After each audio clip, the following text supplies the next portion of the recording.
अन्यायाविरुद्ध लढण्याचा इरादा नेक होता, असा जिजाऊंचा शुभ लाखात नव्हे तर जगात एक होता. श्री छत्रपती शिवाजी महाराज, अहिल्याबाई होळकर, डॉक्टर बाबासाहेब आंबेडकर, सावित्रीबाई फुले अशा थोर महापुरुषांना वंदन करतो. आलेले पाहुण्यांचे स्वागत करतो. जमलेल्या ग्रामस्थांचे आभार मानतो आणि माझ्या भाषणाला सुरुवात करतो. मी पुरुषोत्तम आठवले पाटील बोलतोय. शेतकऱ्यांसाठी 72,000 कोटींची कर्जमाफी करणारा शारदाबाईचा लेख होता आणि स्वतःहून ईडीच्या ऑफिस मध्ये हजर राहणारा बारामतीचा धान्य वाहक होता. आओ शेवटी साहेब ते साहेबच. मेरे भाई और मेरे बहनों, तुम्हारे अच्छे दिन आने वाले हैं. हर आदमी के बैंक खाते में 15 लाख डालने वाला हूँ, लेकिन अब तक अच्छे दिन नहीं आए. लेकिन बुरे दिन तो जरूर आए. आता विधानसभेचे इलेक्शन लागला आहे. विरोधक म्हणतात बच्चा भी छोटे नहीं है, बच्चा भी बड़े हो गए. डॉक्टर अमोल कोल्हे साहेब बोलतात तेच खरंय. नुसती नंदी बैलासारखी मान हलवतात आणि महाराष्ट्राच्या वाट्याचा प्रकल्प गुजरातला नेतात.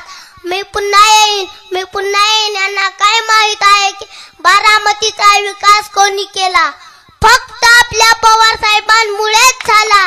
क्रिकेटमध्ये सचिन तेंडुलकर आणि राजकारणात पवार साहेब यांचा हात कोणी धरू शकत नाही. स्वारी अजूनही गुरुजी राहिले. पांढरे धोतर, काळी टोपी, पाट्याचा शपथविधी. इथं फक्त पक्ष फोडाफोडीचं राजकारण महाराष्ट्रात चालू आहे.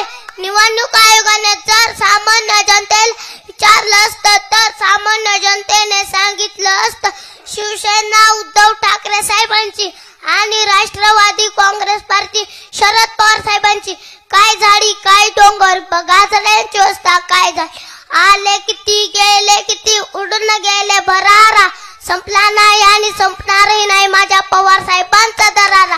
वडाच्या झाडाच्या पाडुंब्या धरू, तू तारी पुढचं बटन दाब.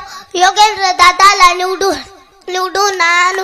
शेतकऱ्यांच्या हितासाठी, महिलांच्या संरक्षणासाठी तू तारी पुढचं बटन दाब. योगेंद्र दादाला निवडून आणू. उठा लाडक्या बहिणींनो, दाजीला सांगा आपल्या लाडक्या बाच्याला निवडून आणू. योगेंद्र दादा पवार साहेबांचे नातू, खरी लढत झाली या सुरू. पवार साहेब आहेत आपले गुरु. 83 वर्षाचा पैलवान, हार मानायला नाही तयार. एकडावर राखून ठेवलाय त्यांनी. कनेरच्या हनुमानाची शक्ती, बारामतीच्या जनतेची भक्ती, गोरगरिबांसाठी झटणारी महाराष्ट्रात एक व्यक्ती. ओनली वन पवार साहेब. ह्या वेळात चिट्ट्याच्या काठीला आधार देत तुमचं काम आहे. आयुष्यवार माया नाही, मिठाशिवार चव नाही, योगेंद्र दादाशिवार पर्याय नाही. म्हणून म्हणतो योगेंद्र दादा तू तारी या चिन्हाचं बटन दाब. प्रचंड बहुमताने विजय करा.